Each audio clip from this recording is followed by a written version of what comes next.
ពលរដ្ឋអះអាងថាអាយដាមអឹមវ៉ាន់ឆេងឆោបោកលុយពីពួកខ្លួន4គ្រួសារអស់សរុបចំនួន$3,000ក្រោមហេតុផលរត់ការក្នុងទំនាស់ដីធ្លីបាទទស្សនិកជនជាទីមេត្រីពលរដ្ឋអះអាងថារដ្ឋបាលស្រុកពោធិ៍រៀងគ្មានឆន្ទៈដោះស្រាយទំនាស់ដីធ្លីឲ្យខ្លួនបណ្ដាលឲ្យខ្លួនចាញ់បោកអាយដាមអស់ចំនួន$1,000បាទព័ត៌មានពិស្ដារាយការណ៍ដោយលោកសវណ្ណចន្ទរីជាកាហ្វេសុខភាពដ៏ល្អបំផុតសម្រាប់លោកអ្នកដែលមានរោងចក្រផលិតនៅប្រទេសម៉ាឡេស៊ីនិងទទួលស្គាល់គុណភាពដោយក្រសួងសុខាភិបាលម៉ាឡេស៊ីនិងក្រសួងសុខាភិបាលកម្ពុជាដែលផ្សំពីដើមអន្ទង់ក្រហមយិនសិនរួមនឹងសារធាតុសំខាន់ៗមួយចំនួនទៀតជួយបន្ថយភាពតានតឹងបំបាត់ stress និងបង្កើនការចងចាំកាត់បន្ថយជាតិខ្លាញ់និងជាតិស្ករបង្កើនសមត្ថភាពផ្លូវភេទទាំងបុរសនិងស្ត្រីរីឯតម្លៃវិញគឺសមរម្យសូមទំនាក់ទំនងទូរស័ព្ទលេខ096 53 26 207ឬ097 7592 896ពលរដ្ឋបានលើកឡើងដូចគ្នាថាពួកខ្លួនពិតជាបានចាញ់បោកអាយដាមសនីឯកអឹមវ៉ាន់ឆេងអស់សរុបចំនួន$3,000ប្រកាសមែនពលគឺមួយគ្រួសារអស់$1,000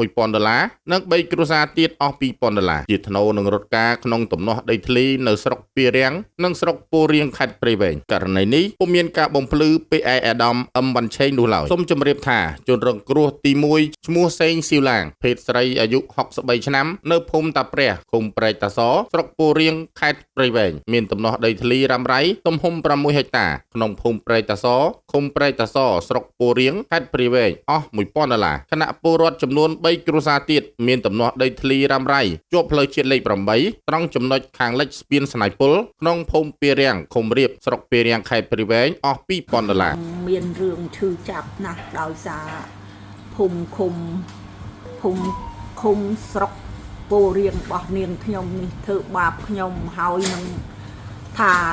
តឡាការបញ្ជូនមកឲ្យរយុត្តិធម៌ហើយមិនដោះស្រាយឲ្យខ្ញុំទេបែរជាបិទចោលរហូតទាំងខ្ញុំតាក់ទងទៅមានគេប្រាប់ថាអាយដាមវ៉ាន់ឆេងនឹងនៅជាមួយសម្ដេចពុកហើយនឹងសម្ដេចវវហ៊ុនរ៉ាណែតថានឹងជួយរយុត្តិធម៌ឲ្យនាងខ្ញុំតែមកផ្លែតមកនេះទេ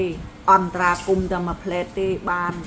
រហូតមកឲ្យខ្ញុំបាញ់លុយឲ្យ1000បងខ្ញុំឈ្មោះលេងគីងនោះ2000ថាជួយជាមួយគ្នារហូតមកយកលុយឲ្យចូលមួយឆ្នាំហើយអត់រយុត្តិធម៌ចំណែកបងខ្ញុំទេទៅបិទទូរស័ព្ទទៀតចំពោះខ្ញុំថាឲ្យវិញម្ដងបាត់ម្ដងឲ្យម្ដងនេះឥឡូវនាងខ្ញុំឈឺចាប់សុំសម្ដេចពុកសម្ដេចម៉ែហើយនឹងសម្ដេចបវរហ៊ុនម៉ាណែតជួយអន្តរាគមនាងខ្ញុំជុំវិញរឿងនេះលោកស្រីសេងស៊ីវឡាងបានអះអាងប្រាប់ដើមរាំងនៅថ្ងៃទី5ខែមិថុនាឆ្នាំ2025ថាដោយសារតែអាជ្ញាធរស្រុកពោធិ៍រៀងមិនរកដំណោះស្រាយឲ្យទើបរូបគាត់ត្រូវចាញ់បោកអាយដាមសនីឯកអឹមវ៉ាន់ឆេងអស់ចំនួន$1,000ខណៈពេលប្រគល់នឹងទទួលលុយនោះគឺអាយដាមអឹមវ៉ាន់ឆេងបានធានារត់ការដោះស្រាយបញ្ចប់រឿងក្នុងពេលដ៏ខ្លីព្រោះអាយដាមនឹងកាន់ឯកសារជូនសម្ដេចតេជោហ៊ុនសែនដើម្បីឲ្យជួយអន្តរាគមន៍ចុងក្រោយប្រាក់ក៏បង់ថង់ក៏ដាច់ដីក៏គ្មានដំណោះស្រាយលុយក៏អស់ទៀតបណ្ដាលឲ្យខ្លួនឈឺចាប់កាន់តែខ្លាំងថែមមួយកម្រិតទៀតនិងស្នើសុំឲ្យដើមរាំងជួយផ្សព្វផ្សាយជាដំណឹងទៅកាន់ឋានៈដឹកនាំដើម្បីឲ្យជួយរកយុត្តិធម៌ដល់លោកស្រីដោយក្តីអនុគ្រោះបើតាមលោកស្រីសេងស៊ីវឡាងពុំមែនមានតែលោកស្រីប៉ុណ្ណោះទេដែលចាញ់បោកអាយដាមអឹមវ៉ាន់ឆេងជាមួយគ្នានោះបងស្រីជាដូនមួយរួមនឹងពលរដ្ឋ2គ្រួសារទៀតក៏ចាញ់បោកអាយដាមអឹមវ៉ាន់ឆេងផងដែរដោយខលមិនលើកតាក់ទងលែងបានតែម្ដងលោកស្រីសេងស៊ីវឡាងបញ្ជាក់ថាខ្លួនបានប្រគល់លុយឲ្យអាយដាមអឹមវ៉ាន់ឆេងកាលពីអំឡុងខែកក្កដាឆ្នាំ2024ចំនួន$1,000តាមរយៈវិញវាលុយដោយឡែកបងស្រីជាដូនមួយរបស់លោកស្រីរួមនឹងពលរដ្ឋ2គ្រួសារទៀតដែលមានទំនាស់ដីធ្លីត្រង់ចំណុចខាងលិចស្ពានស្នៃពុលក្នុងឃុំរៀបស្រុកពីរាំងក៏បានចាញ់បោកអាយដាមអឹមវ៉ាន់ឆេងអស់ចំនួន$2,000ផងដែរលោកស្រីសេងស៊ីវឡាងបានរៀបរាប់ទាំងទឹកភ្នែកថាមកពីអាជ្ញាធរស្រុកពោធិ៍រៀងនិងអាជ្ញាធរខេត្តព្រៃវែងមានឆន្ទៈក្នុងការដោះស្រាយទំនាស់ដីរបស់លោកស្រីជាហេតុនាំឲ្យលោកស្រីក៏ដូចជាពលរដ្ឋផ្សេងទៀតត្រូវចាញ់បោកអាយដាមអឹមវ៉ាន់ឆេងបើតាម លោកស្រីសេងស៊ីវឡាងទំនាស់ដីធ្លីរ៉ាំរ៉ៃរបស់លោកស្រីនៅភូមិព្រែកតាសឃុំព្រែកតាសគឺអាជ្ញាធរផ្អឹបទុកចោលធ្វើបាបលោកស្រីតែម្ដងបណ្ដាលឲ្យទំនាស់មួយនេះក្លាយជាទំនាស់រ៉ាំរ៉ៃបង្កភាពឈឺចាប់យូរឆ្នាំមកហើយនឹងរកទីបញ្ចប់គ្មានគណៈលោកស្រីសេងស៊ីវឡាងនិងភាគីទំនាស់ម្ខាងទៀតបានប្តឹងគ្នាទៅវិញទៅមកនៅតុលាការខេត្តព្រៃវែងដោយមានទាំងសំណុំរឿងព្រហ្មទណ្ឌរឿងរដ្ឋបវេនីនិងប្តឹងដីការក្សាការពារដីទៀតផងលុះដល់ឆ្នាំ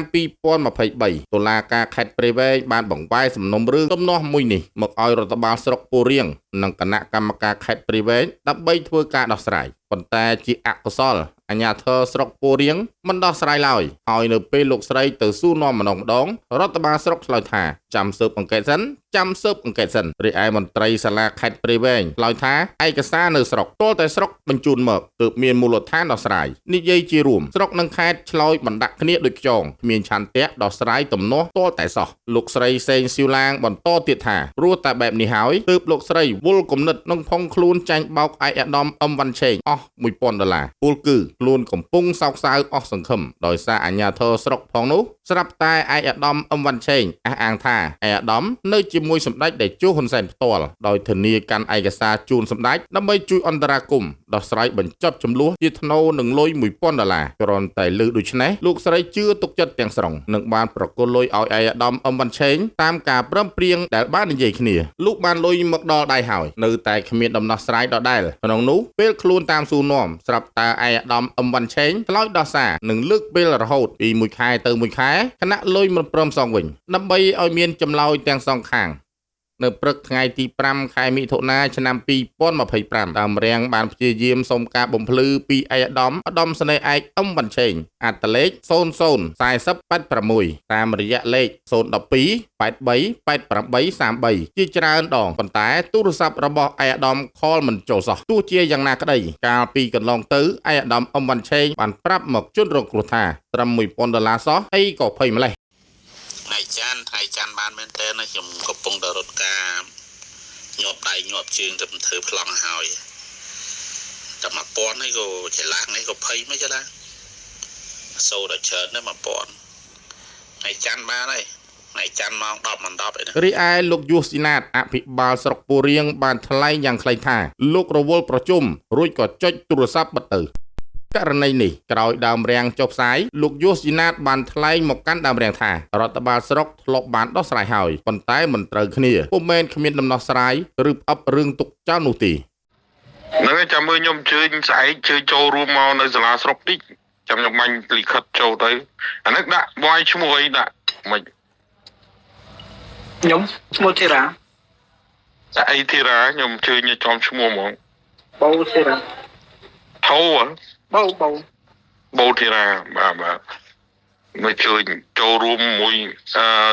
លោកស្រីស៊ីវឡាងហ្នឹងបន្តិចបាទដើម្បីយើងបង្ហាញការងារនោះបន្តិចបាទរឿងដោះស្រាយឯងដល់ប្រហែលលើក40-20លើកហើយខ្ញុំគាត់លើកឡើងខ្ញុំលើកឡើងហ្នឹងប៉ុន្តែខ្ញុំគាត់តែចង់បញ្ជាក់ឲ្យថាយើងចោះនោះហើយនឹងឲ្យជួបសម័យខ្លួនវិញតែសម័យខ្លួនហ្នឹងគាត់បានដោះស្រាយអត់ហើយឲ្យគាត់ភ្លឺឡើងវិញណាបាទមកពាក់ព័ន្ធនឹងដៃម្យ៉ាងដាក់ពាក់ព័ន្ធនឹងស្រុកពីរាំងផងពាក់ព័ន្ធនឹងស្រុកខ្ញុំផងដល់អញ្ចឹងវាអត់ដឹងថាញែកទៅមួយណាឲ្យច្បាស់លាស់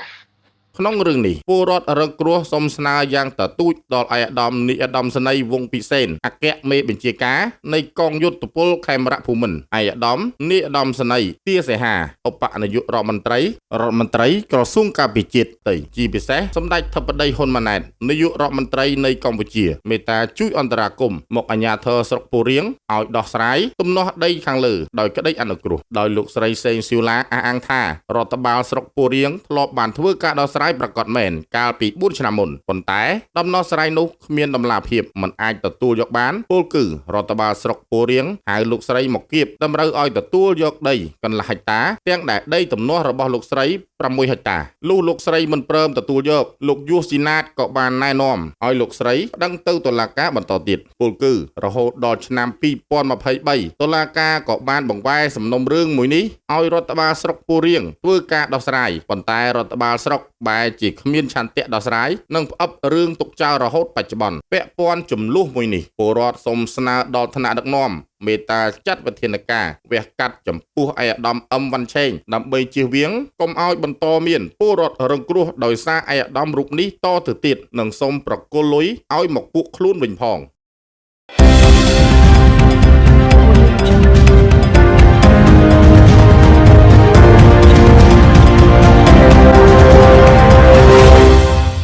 ដើមរាំងជាជំរកព័ត៌មានពិត